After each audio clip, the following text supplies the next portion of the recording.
6 April 2025ના રોજ કરજણ તાલુકાના કણભા મુકામે પરમ પૂજનીય ડૉક્ટર બાબા સાહેબ આંબેડકરની જન્મજયંતિના ભાગરૂપે ભાઈચારા સંમેલનનું આયોજન કરવામાં આવ્યું હતું। આ સંમેલનમાં પધારેલ તમામ મહેમાનોનો હું હૃદયથી આભાર વ્યક્ત કરું છું। કણભા ગામના નાગરિકો, કરજણ, વડોદરા અને રાજ્ય કક્ષાએથી આવેલા મહેમાનોનો પણ હું હૃદયથી આભાર વ્યક્ત કરું છું।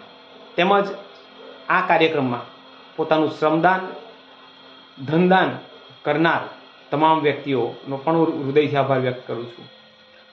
ભીમ આર્મી ભારત એકતા મિશનના ઉદ્દેશ્ય મુજબ દેશના એસસી, એસટી, ઓબીસી અને માઇનોરિટી સમાજના હક અને અધિકારના રક્ષણ માટે ભીમ આર્મી સંગઠનને મજબૂત કરીને વધારે સંખ્યામાં ભીમ આર્મી સાથે જોડાય તમામ વ્યક્તિઓ એવી હું તમામને અપીલ કરું છું। જય ભીમ, નમો બુદ્ધાય।